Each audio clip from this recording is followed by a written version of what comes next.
Brush tool select ചെയ്തതിന് ശേഷം സ്റ്റേജിൽ നമുക്ക് ആവശ്യമായ രീതിയിൽ ബ്രഷ് സ്ട്രോക്കുകൾ വരച്ചെടുക്കാവുന്നതാണ്. ഒരു പേപ്പറിൽ ബ്രഷ് കൊണ്ട് വരയ്ക്കുന്ന അതേ ഇഫക്റ്റിൽ തന്നെ നമുക്ക് വരയ്ക്കാം. ബ്രഷ് ടൂൾ സെലക്ട് ചെയ്തതിനു ശേഷം അതിന്റെ പ്രോപ്പർട്ടിയിൽ സ്ട്രോക്കിന്റെ കളറ് ഇവിടെ തീർച്ചയായിട്ടും ഏതെങ്കിലും നമുക്ക് ആവശ്യമായിട്ടുള്ള കളറുകൾ സ്വീകരിക്കാം. അതിനുശേഷം വർക്ക് ചെയ്യാം. വർക്ക് ചെയ്തതിന് ശേഷവും കളർ നൽകാവുന്നതാണ്. ഇവിടെ കാണുന്ന ഈ സ്ട്രോക്കിന്റെ വെയിറ്റ് ആണ് കാണുന്നത്. സെലക്ട് ചെയ്ത് വർക്ക് ചെയ്യുമ്പോൾ നമുക്ക് അതിന്റെ വെയിറ്റ് ആവശ്യമായ രീതിയിൽ കൂട്ടുകയും കുറയ്ക്കുകയും ഒക്കെ ചെയ്യാം. ഇതുപോലെ ബ്രഷിന്റെ സ്റ്റൈലാണ് ഈ കാണുന്നത്. സെലക്ട് ചെയ്തുകൊണ്ട് ആവശ്യമായ ബ്രഷ് സ്റ്റൈലുകൾ സ്വീകരിക്കാം. വിവിധ തരത്തിലുള്ള ബ്രഷുകൾ ഇവിടെ നിന്ന് സ്വീകരിക്കാം. ഇത് ബേസിക് ബ്രഷ്, സാധാരണഗതിയിൽ ഒരു പ്ലെയിൻ ലൈനൊക്കെ വരയ്ക്കാനായിട്ട് ഉപയോഗപ്പെടുത്താനായിട്ട് സാധിക്കും.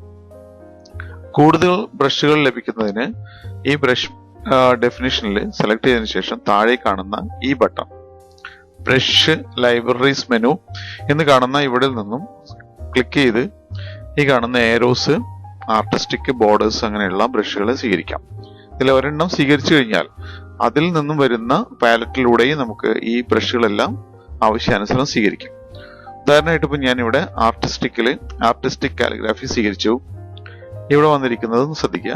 അതിനുശേഷം ഈ പാലറ്റിലെ താഴെ കാണുന്ന ഈ ഏരോ കീ ഉപയോഗിച്ചുകൊണ്ട് നമുക്ക് ഓരോ ബ്രഷിന്റെ കളക്ഷനിലേക്കും പോകാനായിട്ട് സാധിക്കും. ഇപ്പൊ ഇവിടെ നിൽക്കുന്നത് ലോഡ് നെക്സ്റ്റ് ബ്രഷ് ലൈബ്രറി എന്ന ഈ ഒരു ബട്ടണിൽ ക്ലിക്ക് ചെയ്ത് കഴിഞ്ഞാൽ അടുത്ത ബ്രഷ് ലൈബ്രറി സെലക്ട് ചെയ്യാം. ഇതിൽ ആവശ്യമായിട്ടുള്ള ഒരു ബ്രഷ് സെലക്ട് ചെയ്തതിന് ശേഷം ഡോക്യുമെന്റിൽ അല്ലെങ്കിൽ സ്റ്റേജിൽ ആവശ്യമായ രീതിയിൽ നമുക്ക് വർക്ക് ചെയ്തെടുക്കാനായിട്ട് സാധിക്കും. മറ്റൊരു സംഗതി, നമ്മൾ വർക്ക് ചെയ്തിട്ടുള്ള ഒബ്ജക്റ്റ് സെലക്ട് ചെയ്തതിന് ശേഷം ബ്രഷ് സെലക്ട് ചെയ്ത് കഴിഞ്ഞാൽ ആ സ്ട്രോക്കിന് അഥവാ ആ പാത്തിന് നമ്മളെ ബ്രഷിന്റെ അട്രിബ്യൂഷൻസ് അപ്ലൈ ആവുന്നതാണ്. മറ്റ് ബ്രഷുകൾ കൂടി ഇങ്ങനെ സെലക്ട് ചെയ്ത് നോക്കാം. ഇവിടെ ആർട്ടിസ്റ്റിക് പെയിന്റ് ബ്രഷ് ടൂളുകളാണ് സെലക്ട് ചെയ്തിരിക്കുന്നത്. അതിനുശേഷം ബ്രഷ് ടൂൾ സെലക്ട് ചെയ്തുകൊണ്ട് നമുക്ക് ആവശ്യമായ രീതിയിൽ വർക്ക് ചെയ്യാം. ഇങ്ങനെ വർക്ക് ചെയ്യുന്നതിന് തീർച്ചയായിട്ടും കളർ മാറ്റാം. അതുപോലെ തന്നെ അതിന്റെ സൈസ് വ്യത്യാസപ്പെടുത്തിക്കൊണ്ട് വിവിധ രൂപത്തിലുള്ള ആവശ്യമായ രീതിയിലുള്ള കനത്തിലും മറ്റും നമുക്ക് നൽകാവുന്നതാണ്. ഇതുപോലെ തന്നെ ഇതിന് ഒപ്പാസിറ്റി സെറ്റ് ചെയ്യാവുന്നതാണ്, കളർ സെറ്റ് ചെയ്യാവുന്നതാണ്, എല്ലാം ചെയ്യാവുന്നതാണ്. മറ്റ് ബ്രഷുകളെ കൂടി പരിചയപ്പെടുത്താം. ഇവിടെ ഇത് ആർട്ടിസ്റ്റിക് സ്ക്രോൾ പെൻ എന്ന ഒരു പ്രത്യേക രീതിയിലുള്ള ബ്രഷുകളാണ്. ഓരോന്നും പരിശോധിച്ച് നോക്കാം. ഈ ബ്രഷുകൾ പരിശോധിക്കുമ്പോൾ അവയുടെ സൈസുകൾ കൂടി അപ്ലൈ ചെയ്ത് നോക്കേണ്ടതുണ്ട്. കാരണം ഒരു ബ്രഷ് അപ്ലൈ ചെയ്ത് കഴിഞ്ഞാൽ ആ ബ്രഷിന്റെ സൈസ് വ്യത്യാസപ്പെടുത്തുന്നതിലൂടെ വളരെ ഡിഫറെന്റ് ആയിട്ടുള്ള ഡിസൈനിങ് സാധ്യതകളാണ് നമുക്ക് മുന്നിൽ തെളിഞ്ഞു വരുന്നത്. അപ്പോൾ ഒരു ബ്രഷിന്റെ കളറ് അതുപോലെ തന്നെ ബ്രഷിന്റെ സൈസ് വ്യത്യാസപ്പെടുത്തിക്കൊണ്ട് ആ ബ്രഷിനെ നമ്മൾ തിരിച്ചറിയുമ്പോൾ മറ്റൊരു അവസരത്തിൽ അത് വളരെ രസകരങ്ങളായിട്ടുള്ള ഡിസൈനിങ് വിധങ്ങൾ ചെയ്തെടുക്കാനായിട്ട് നമ്മളത് സഹായിക്കും. അപ്പൊ ഇതൊക്കെ ഒരുപാട് സാധ്യതകൾ ഒളിഞ്ഞു കിടക്കുന്ന തരത്തിലുള്ള ബ്രഷ് വിധങ്ങളാണ്. അവയുടെ സൈസും മറ്റും കാര്യങ്ങളും അപ്ലൈ ചെയ്ത് നോക്കാം. അടുത്തത് ഇവിടെ വാട്ടർ കളർ രൂപത്തിലുള്ള ബ്രഷുകളാണ്. ബ്രഷിന്റെ ലൈബ്രറിയാണിത്. ഇതുപോലെ തന്നെ ബോർഡർ ഡാഷസ്, ഇത് വളരെയധികം ഉപകാരമുള്ള മറ്റൊരു ബ്രഷിന്റെ ലൈബ്രറിയാണ്. സെലക്ട് ചെയ്തതിന് ശേഷം ഇതിൽ ആവശ്യമായ രീതിയിൽ കണ്ടോ, ഇവിടെ നോക്കാം, ഞാനിവിടെ ഒരു ബോർഡർ സെലക്ട് ചെയ്തിരിക്കുകയാണ്. പക്ഷെ ഈ ബോർഡറിന്റെ സൈസ് 1 ഒരു പോയിന്റ് ആണ്. ഇനി നമുക്ക് ഇതിന്റെ പോയിന്റ് കൂടുതൽ പോയിന്റ് വർദ്ധിപ്പിച്ചുകൊണ്ട് ഇതിന്റെ സാധ്യതകളെ നമുക്ക് ആരായാം. കണ്ടോ, വിവിധ തരത്തിലുള്ള. അതുപോലെ തന്നെ മറ്റ് സ്ട്രോക്കുകളും പരിശോധിച്ചറിയുക. ഇതെല്ലാം വളരെ വളരെ രസകരമായ രീതിയിൽ നമുക്ക് പലയിടത്തും പല ഡിസൈനിങ് വർക്കുകളിലും അപ്ലൈ ചെയ്തെടുക്കാൻ സാധിക്കുന്നതാണ്. ഇവയുടെ കനം, അതുപോലെ തന്നെ ഒപ്പാസിറ്റി, അതുപോലെ തന്നെ അതിന്റെ ഷേപ്പുകളും മറ്റുകളും വ്യത്യാസപ്പെടുത്തിക്കൊണ്ട് വിവിധ ബാക്ക്ഗ്രൗണ്ടുകളിൽ എംബഡ് ചെയ്ത് കൊടുക്കുകയാണെന്നുണ്ടെങ്കിൽ വളരെ അബ്സ്ട്രാക്റ്റീവ് രീതിയിലുള്ള ഡിസൈനുകളും മറ്റും ചെയ്തെടുക്കാവുന്നതാണ്. ഉദാഹരണമായിട്ട് ഇവിടെ റെക്ടാങ്കിൾ കൊണ്ട് ഞാനിവിടെ ഒരു ചെറിയ പ്രതലം വർക്ക് ചെയ്തു. ശേഷം സാധാരണ ബ്രഷ് ടൂൾ ഉപയോഗിച്ചുകൊണ്ട് ബ്രഷിന്റെ ഒരു സാധാ സ്ട്രോക്ക് ഇവിടെ സെറ്റ് ചെയ്യാണ്. പ്ലെയിൻ ആയിട്ടുള്ള സ്ട്രോക്കിൽ ഏതെങ്കിലും ഒരു ബ്രഷ് ടൂൾ സെലക്ട് ചെയ്യാം. പ്ലെയിൻ ആയിട്ടുള്ള ബേസിക് ആയിട്ടുള്ള ബ്രഷ് ടൂൾ സെലക്ട് ചെയ്ത് അപ്പോൾ ഈ ടൂളാണ് ആക്റ്റീവ് ആയിട്ടിരിക്കുന്നത്. നമുക്ക് ഏതെങ്കിലും ഒരു മറ്റ് ബ്രഷ് ടൂളുകളും സെലക്ട് ചെയ്യാവുന്നതാണ്. ഇവിടെ നോക്കാം.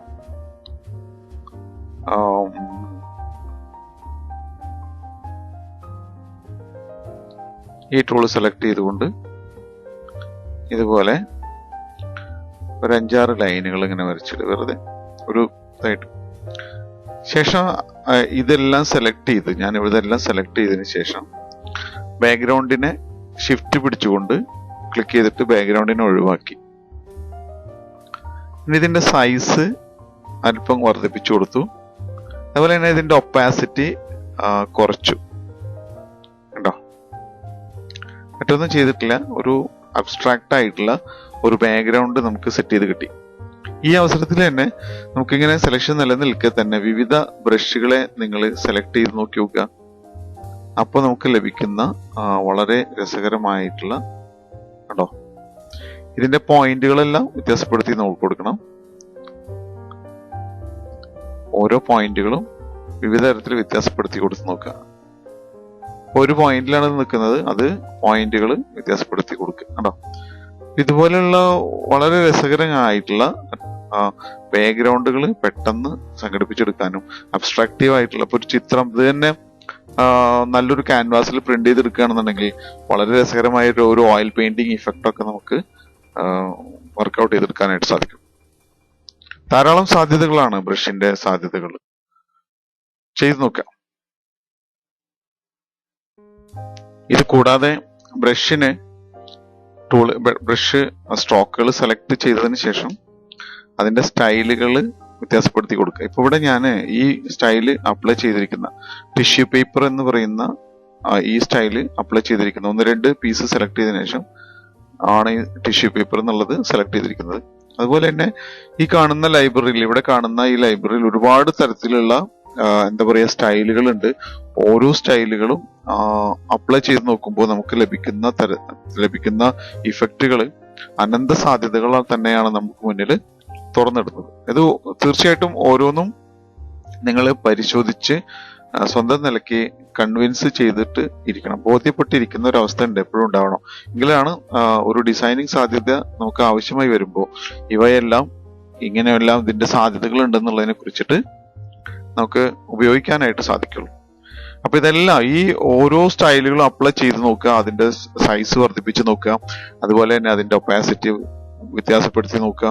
അങ്ങനെ ഒരുപാട് ഡിഫറെന്റ് ആയിട്ടുള്ള മോഡുകൾ അപ്ലൈ ചെയ്യുമ്പോൾ അനന്ത സാധ്യതകൾ തന്നെയാണ് നമുക്ക് ഇല്ലസ്ട്രേറ്റർ തരുന്നത് എന്നതിൽ യാതൊരു സംശയവുമില്ല. പരിശോധിച്ച് നോക്കാം. ബ്രഷ് ടൂളായിട്ടും ബോർഡറുകളായിട്ടും ഉപയോഗപ്പെടുത്താവുന്ന ലൈബ്രറികളാണ് നമ്മൾ കണ്ടുകൊണ്ടിരിക്കുന്നത്. ഇതിൽ കൂടുതൽ ലൈബ്രറി ലഭിക്കുന്നതിനായിട്ട് ഇവിടെ ക്ലിക്ക് ചെയ്തുകൊണ്ടേയിരിക്കുക. ബോർഡർ ലൈൻസ്, ഇതിൽ ഇനിയും ധാരാളം സാധ്യതകൾ താഴത്തുണ്ട്. ഓരോന്നായിട്ട് ചെക്ക് ചെയ്ത് നോക്കുക.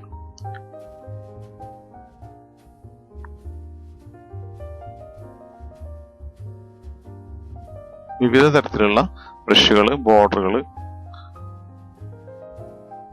ഇതെല്ലാം ഉപയോഗപ്പെടുത്തുന്ന ഒരാൾക്ക് തീർച്ചയായിട്ടും മറ്റൊരു ഡിസൈനിങ്ങിന്റെ ആവശ്യമേ വരുന്നില്ല. അതുപോലെ തന്നെ എല്ലാ ആർട്ടിസ്റ്റിക് ഇഫക്റ്റുകളും നമുക്ക് ലൈനുകളിലും അതുപോലെ തന്നെ ഒബ്ജക്റ്റുകളിലും അപ്ലൈ ചെയ്യാവുന്നതാണ്.